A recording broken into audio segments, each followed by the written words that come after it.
मुंबई में मीडिया से बातचीत के दौरान शिवसेना उबाटा नेता और मुंबई की पूर्व महापौर किशोरी पेडणेकर ने दादर के ऐतिहासिक शिवाजी पार्क परिसर में जमा पेड़ों की लकड़ियों को लेकर बीएमसी प्रशासन पर निशाना साधा। उन्होंने आरोप लगाया कि खेल मैदान को डंपिंग ग्राउंड की तरह इस्तेमाल किया जा रहा है। साथ ही पेडणेकर ने कहा कि आने वाले गणेश उत्सव के दौरान यहाँ होने वाली तैयारियां भी प्रभावित हो सकती है और प्रशासन को जल्द से जल्द सफाई कर व्यवस्था दुरुस्ती करनी चाहिए।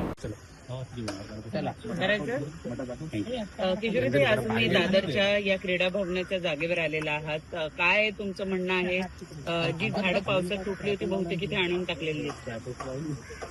छत्रपती शिवाजी महाराज क्रीडा भवन असं या जागेचं नाव आहे।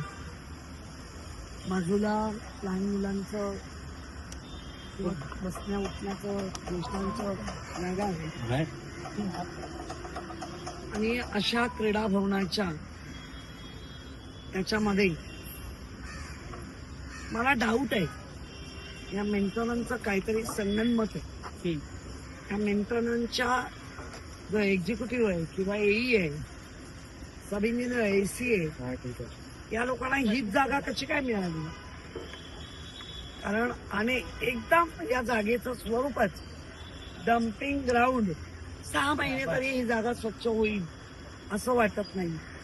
आणि हळूहळू या शिवाजी पार्कमध्ये हे डम्पिंग ग्राउंड होण्याची शक्यता नाकारता येत नाही, कारण इतक्या वाईट पद्धतीने हा ग्राउंडची अवस्था करून ठेवलेली आहे।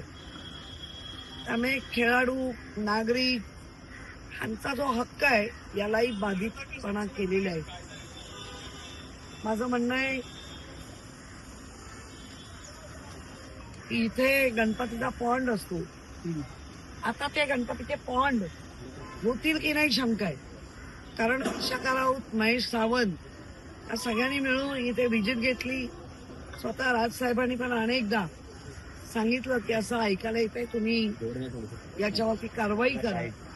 परंतु धिम्म प्रशासन 4 वर्षामध्ये जे प्रशासनाने केलंय त्याच्यातून ते अजून शुद्धीतून ते बाहेरच येत नाहीये। त्यांना माहितीच नाही ते की आता निवडून आलेली बॉडी आहे, निवडून आलेले नगरसेवक आहेत, स्वतःच्या मनमानी कारभार करतायत हे आता वारंवार दिसतंय।